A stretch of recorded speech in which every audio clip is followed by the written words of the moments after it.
கர்நாடகாவில் மைசூர் பகுதியை சேர்ந்தவர் ஷபாஸ் ஷெரீப். இவர் யார் அப்படின்னு பார்த்தீங்கன்னா, இவர் வந்து ஒரு சித்த மருத்துவர் அப்படிங்கிற மாதிரி சொல்லப்படுறாரு. இவர் வந்து எதில் ஸ்பெஷலிஸ்ட் அப்படின்னு பார்த்தீங்கன்னா, சித்தால எல்லா இதையுமே பார்த்தாலும் அதில் வந்து இவரோட தனி சிறப்பு என்ன அப்படின்னு பார்த்தீங்கன்னா, மூல நோய், அதாவது பைல்ஸ் அப்படிங்கிறதுக்கு வந்து இவர் வந்து ஒரு ஸ்பெஷலிஸ்டாக விளங்குறாரு. இதில் வந்து இவர் வந்து இவராகவே கண்டுபிடிச்ச சில மூலிகைகளை வச்சு அந்த நோயை வந்து நல்லா குணப்படுத்துறாரு. இவரோட மருந்தை எடுத்துக்கிட்டவங்கள வந்து இவரை பற்றி மற்றவங்களுக்கு சொல்லி இவர் வந்து ரொம்ப பிரபலம் அடைகிறாரு. இதில் வந்து அந்த சுற்றுவட்டார பகுதிகளில் வந்து ஷபாஸ் ஷெரீப் அப்படின்னா இந்த பிரச்சனைக்கு உள்ளவங்களுக்கு தெரியாத ஆளே இல்லை அப்படிங்கிற அளவுக்கு ஒரு பெயர் போன மருத்துவர் ஆகிறாரு. இவருக்கு வயது வந்து பார்த்தீங்கன்னா ஒரு 60 வயது ஆகுது.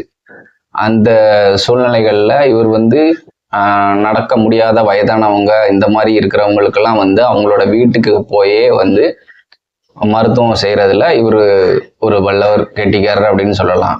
இதெல்லாம் இவர் இவ்வளோ செஞ்சாலும் அது பணத்துக்கான நோக்கத்துக்கு கிடையாது, சேவை மனப்பான்மையில் செய்யக்கூடிய ஒரு நபர்.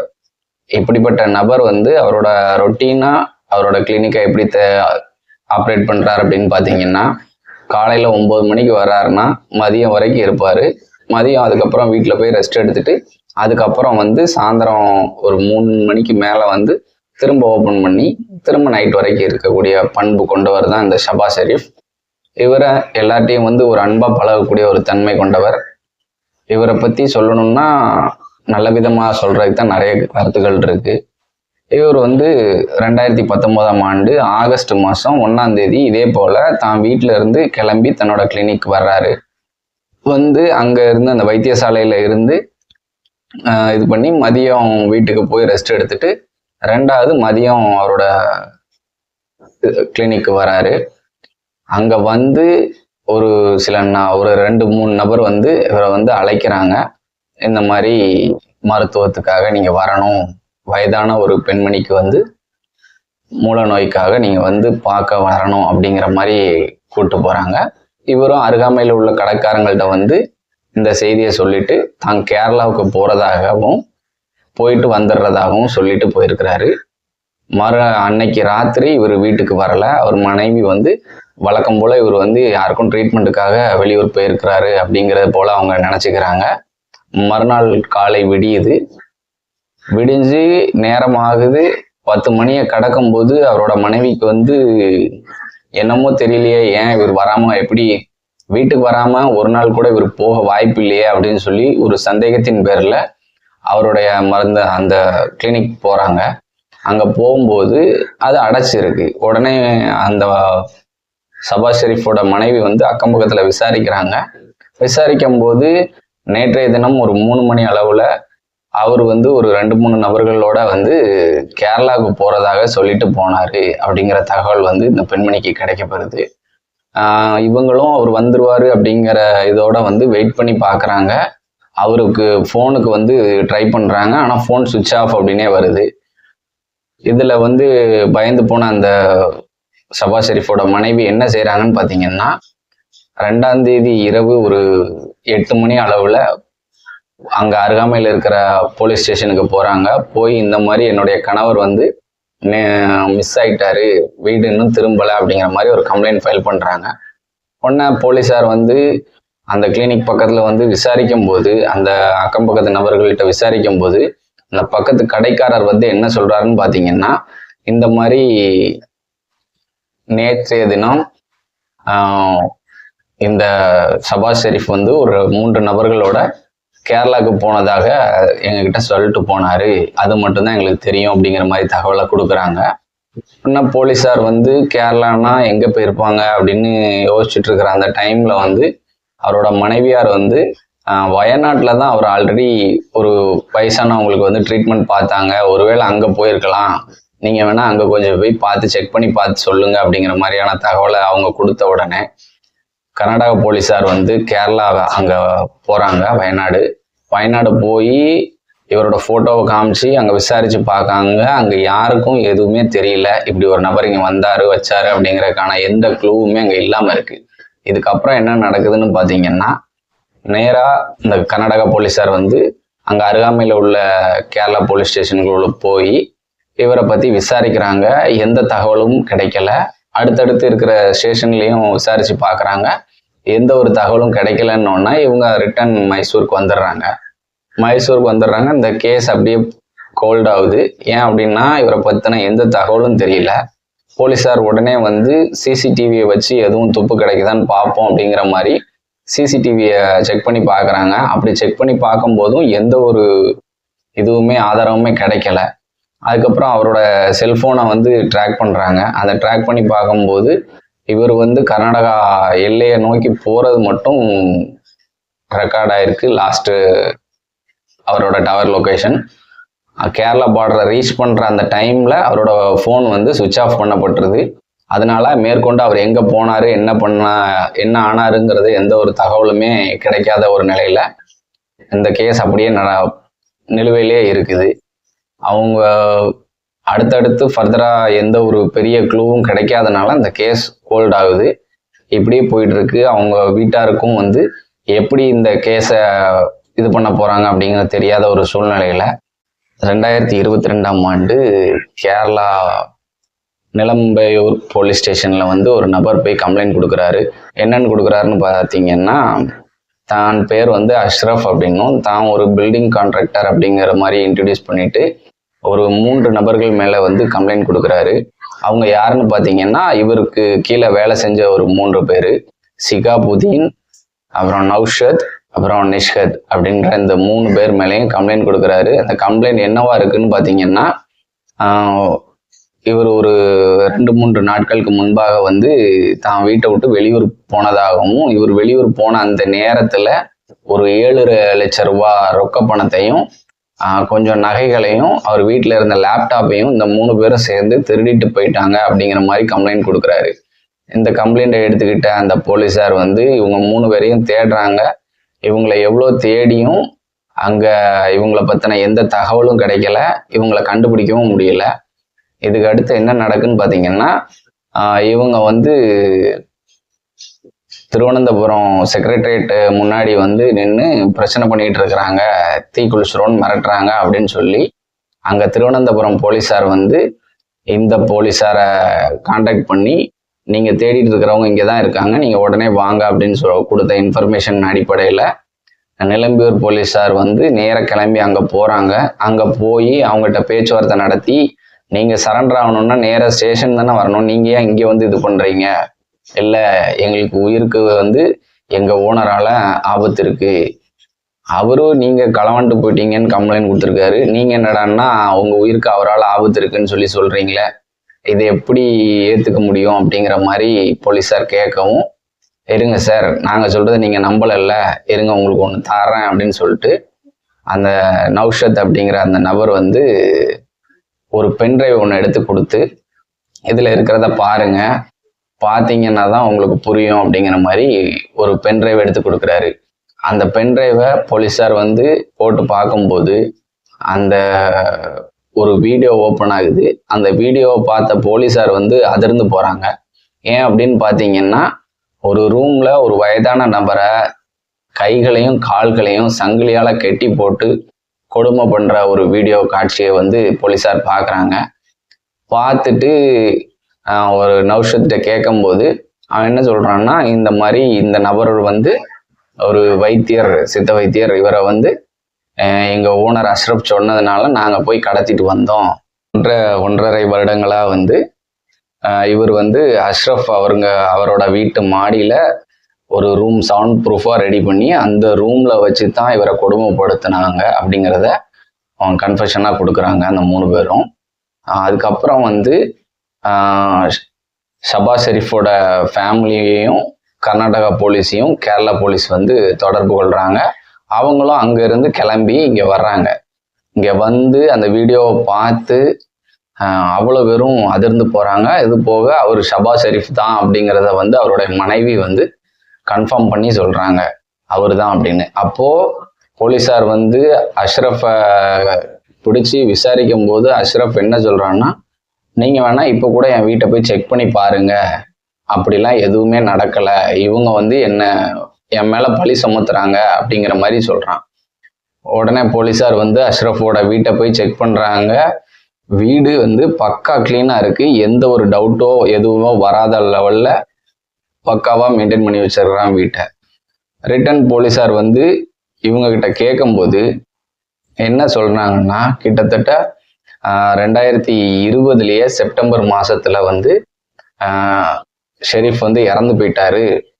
அவர் எப்படி இறந்தார் அப்படின்னா, இவன் அஷ்ரஃப் வந்து இவ்வளோ நாளாக நான் அவன்கிட்ட கேட்டுட்டு இருக்கேன், நீ எனக்கு எந்த பதிலும் சொல்ல மாட்டேங்கிற ஆத்திரத்தில் வந்து ஒரு நாள் ஓங்கி நெஞ்சிலே மிதிச்சிட்டாரு. அந்த மிதியோட அவர் கீழே விழுந்தவர் தான் அப்படியே அவரோட உயிர் வந்து பிரிஞ்சிட்டு.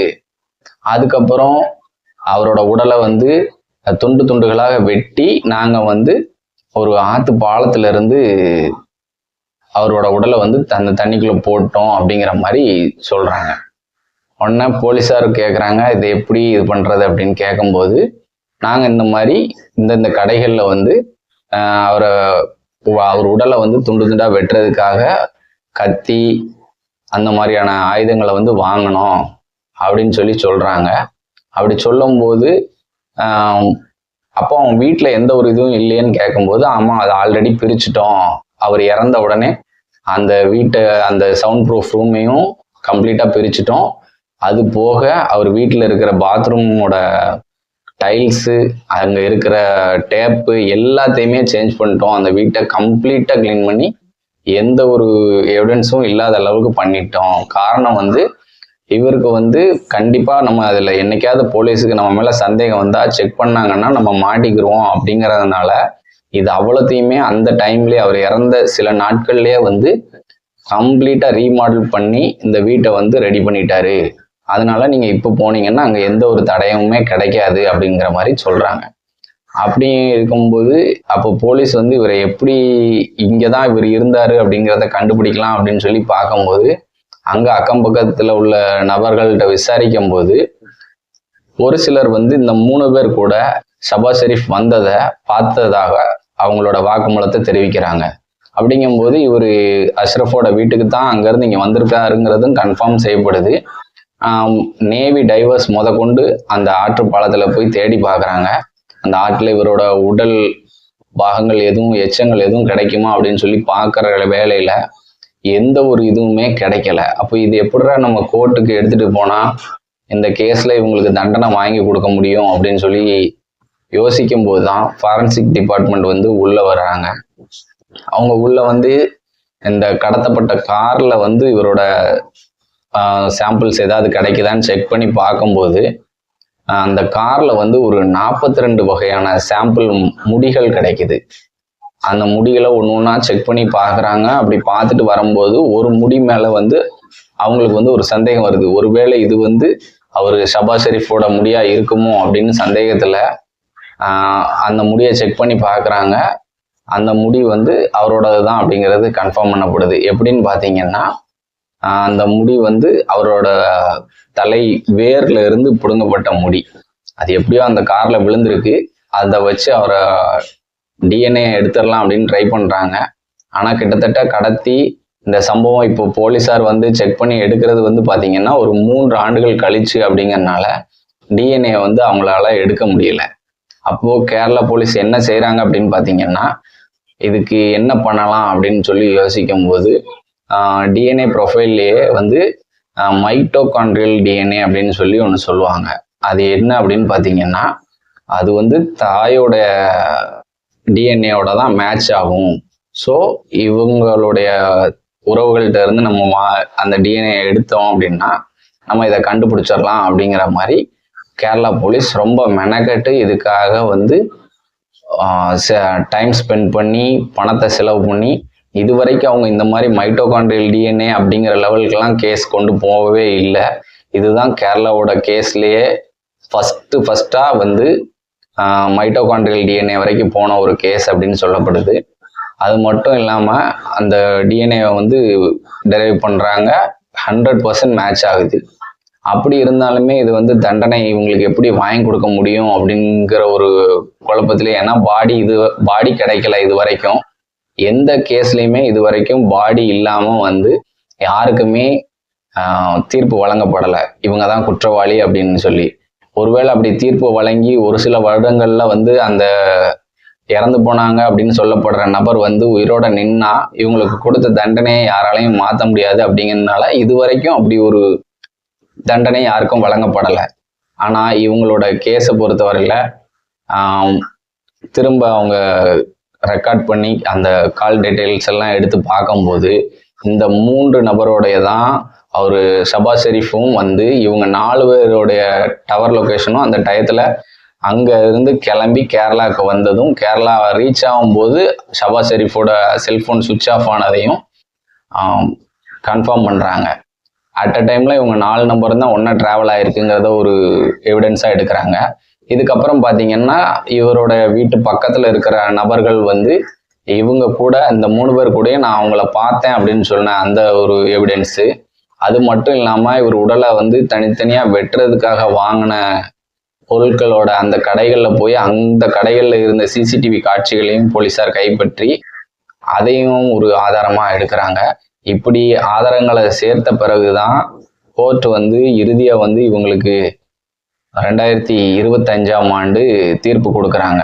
என்னவா கொடுக்குறாங்கன்னு பாத்தீங்கன்னா மார்ச் 22ஆம் தேதி இந்த 3 பேருக்கும் எப்படி கொடுக்குறாங்க தண்டனை அப்படின்னா, இதுல வந்து நௌஷத்தை வந்து அப்ரூவரா மாத்தினால இந்த கேஸை பொறுத்தவரையில அஷ்ரஃபுக்கு வந்து 13 ஆண்டு தண்டனையும் 13 ஆண்டு 9 மாதம் கடுங்காவல் தண்டனை விதித்து நீதிபதி உத்தரவிடுறாரு. இது கூடவே 3,25,000 ரூபாய் வந்து அபராதம் வந்து கொடுக்குறான். ஏன் அப்படின்னா, நீ ஆல்ரெடி ஒரு பெரிய ஒரு இருந்தும் பாடி கிடைக்கலங்கிற அந்த ஒரே காரணத்துக்காக தான் இந்த மாதிரி குறைஞ்சபட்ச தண்டனையா கொடுத்துருக்குறோம் அப்படிங்கிற மாதிரியும் அவங்களோட தீர்ப்புல வந்து சொல்லப்படுது. ஒரு பிசினஸ் மேனா இருந்துக்கிட்டு இப்படி பணத்தாசை பிடிச்சி ஒரு மக்களுக்கு சேவை செய்யற ஒரு நபரை கொன்னதுனால உனக்கு இந்த தண்டனை கொடுத்தே தீரணும் அப்படிங்கிறதுக்காக கொடுத்துருக்குறாங்க. இது கூட பாத்தீங்கன்னா ஷிகாபுதீனுக்கு வந்து 8 ஆண்டு கடுங்காவல் தண்டனையும் 9 மாதங்களும் 8 ஆண்டு 9 மாதம் தண்டனையும் 60,000 ரூபாய் ஃபைனும் போட்டிருக்கிறாங்க. இதுக்கு அடுத்து பாத்தீங்கன்னா நிஷத்துக்கு வந்து அவர் டிரைவர் வேலை மட்டும்தான் பார்த்ததுனால அவனுக்கு வந்து 5 ஆண்டு 9 மாதம் இது போக 45,000 ரூபாய் அபராதம் அப்படிங்கிறதையும் விதிச்சிருக்காங்க கோர்ட். இப்போ இதுல இருந்து நம்ம என்ன எடுத்துக்கணும்னா ஃப்ரெண்ட்ஸ், நம்ம எங்க போனாலும் நம்ம வீட்டுல வந்து தெளிவா இவங்க இந்த நபர் கூட தான் நான் போறேன், இந்த பிளேஸுக்கு தான் போறேங்கிற கரெக்டான அட்ரஸை கொடுத்து நம்ம போறது நம்மளோட சேஃப்டி. அவரு ஷபாஸ் ஷெரீஃப் வந்து ஒரு சேவை மனப்பான்மையில இருந்த நபருக்கு வந்து இந்த மாதிரி ஒரு நிகழ்வு நடந்தது ஒரு துக்ககரமான விஷயம்தான். இதே நேரத்துல அவர் எங்க போறாருங்கிறத தெளிவா அவர் வீட்லயோ இல்ல அக்கம் பக்கத்துலயோ வந்து இந்த பிளேஸுக்கு இவங்க கூட போறேங்கிற தகவலை வந்து அவர் தெளிவா கொடுத்திருந்தாருன்னா மேபி அவர் காப்பாற்றப்பட்டிருப்பார். ஒரு மாதத்திலேயோ இல்ல ஒரு 15-20 நாள்லயோ கண்டிப்பான முறையில போலீசாரால காப்பாற்றப்பட்டிருப்பாரு. ஆனா அவர் வந்து கேரளா போறேன் அப்படிங்கிற வெறும் அந்த ஒரு தகவலை மட்டும் கொடுத்து போனனால அவரோட உயிர் வந்து பரிதாபமாக பறிக்கப்பட்டதுன்னு தான் சொல்லணும். இதுல வந்து மூல காரணம் என்னன்னு பாத்தீங்கன்னா, பணத்தாசை பிடிச்ச அந்த பிஸ்னஸ் மேன், மணி மைண்டட். சேவை மனப்பான்மை எங்க இருக்கு, பணத்தாசை எங்க இருக்குன்னு பாத்துக்கோங்க. சேவை மனப்பான்மையில அவர் கண்டுபிடிச்சி கஷ்டப்பட்ட மக்களுக்கு போய் சேரணும்னு நினைச்ச மனுஷன்ட்ட இருந்து இவங்க வந்து அந்த மூலிகையை வந்து அதனுடைய சோர்ஸ் எப்படி இது பண்ணணுங்கிறத தெரிஞ்சுக்கிட்டு இவங்க பெரிய கோடிக்கணக்கில் பிஸ்னஸ் பண்ணலாம்னு நினைச்சவங்கனால அந்த உயிர் போச்சு. அவரோட சேவை கிடைக்காம பல மக்கள் இன்னை வரைக்கும் கஷ்டப்பட்டுட்டு தான் இருப்பாங்க. தேங்க்யூ ஃப்ரெண்ட்ஸ், தேங்க்யூ ஃபார் வாட்சிங், கீப் சப்போர்ட்டிங். அடுத்த கேஸ் இதோட கொடூரமான கேஸை நான் பார்த்துட்டு இருக்கிறேன். இந்த வீடியோ உங்களுக்கு பிடிச்சிருந்தா லைக் பண்ணி சப்ஸ்கிரைப் பண்ணி உங்கள் ஃப்ரெண்ட்ஸுக்கும் ஃபாலோ பண்ணுங்க. அடுத்த கண்டென்ட் இதோட கொடூரமான கண்டென்ட்டாக பார்க்கலாம். தேங்க்யூ ஃபார் வாட்சிங்.